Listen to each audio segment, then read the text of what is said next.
Merci de suivre l'actualité sur l'agriculteur TV.net. Tout de suite, le sommaire de ce journal.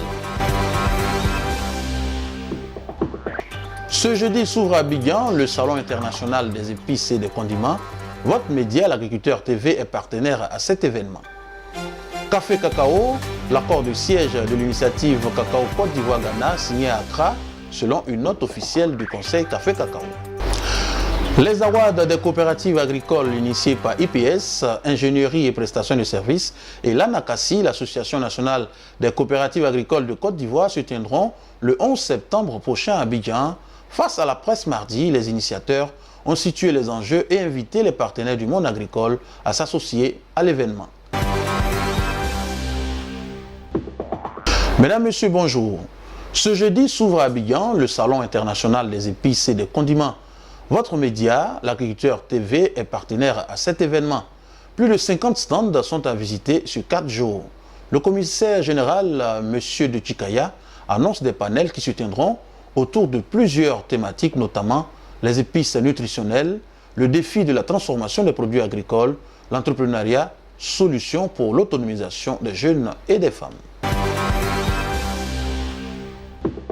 Je vous l'annonçais en titre, la Côte d'Ivoire et le Ghana, pourvoyeurs de plus de 60% du cacao mondial et engagés dans une coopération bilatérale dans le secteur du cacao, ont signé récemment à Accra l'accord de siège de leur nouvelle organisation, selon une note officielle du Conseil Café Cacao. À travers la signature de cet accord qui a été effectué par le ministre d'État, ministre de l'Agriculture et du Développement rural de la Côte d'Ivoire, Kobena Kwasi Adjoumani, le ministre de l'Alimentation et de l'Agriculture du Ghana, Dr Owusu Afriye Akoto, le siège de l'initiative Cacao Côte d'Ivoire-Ghana est désormais établi à Accra, en terre ghanéenne. Les awards des coopératives agricoles initiés par IPS, Ingénierie et Prestations de Services, et l'ANACASI, l'Association nationale des coopératives agricoles de Côte d'Ivoire, se tiendront le 11 septembre prochain à Abidjan. Face à la presse mardi, les initiateurs ont situé les enjeux et invité les partenaires du monde agricole à s'associer à l'événement. Suivant à ce propos la déclaration de Koulibaly Awa Frédéric, la commissaire générale de ces awards. Les enjeux de cette rencontre étaient de demander aux partenaires d'accompagner l'ANACASI et IPS sur l'événement qui va se tenir le 11 septembre pour distinguer les meilleures coopératives de la Côte d'Ivoire, dénommer les awards des coopératives agricoles et des institutions agricoles.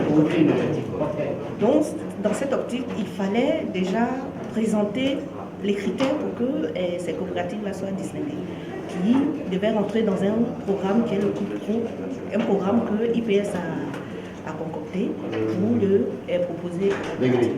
Et c'est dans cette optique qu'on a invité ses partenaires à se réunir autour de nous, leur présenter le projet et leur dire qu'il y a un vivier qui existe. Et ce vivier, c'est une offre pour eux. C'est un besoin pour eux, ils ont des offres, donc il faudrait qu'on puisse se mettre ensemble pour travailler. Partenaire à cet événement, l'ANACASI a saisi cette tribune pour présenter ses activités aux différents partenaires du monde agricole présents à ce cocktail de presse. Soro Penatirgue, le président du conseil d'administration, situe les enjeux de cette présentation. Les enjeux de cette rencontre, c'est d'abord présenter l'ANACASI à l'ensemble des partenaires. Nous avons dit au cours de cette rencontre que le secteur agricole a un potentiel de richesse pour l'ensemble des acteurs, pour tous ceux qui sont prestataires de services, fournisseurs de services pour le monde agricole, mais la pénétration est très difficile, le secteur est très mal désorganisé, la gouvernance est totalement nulle dans ce secteur et nous avons estimé qu'il faut que l'ANACASI, qui est aujourd'hui la fêtière principale des sociétés coopératives, qui est signataire du plan national d'investissement agricole, devrait apporter une contribution dans le cadre de la professionnalisation.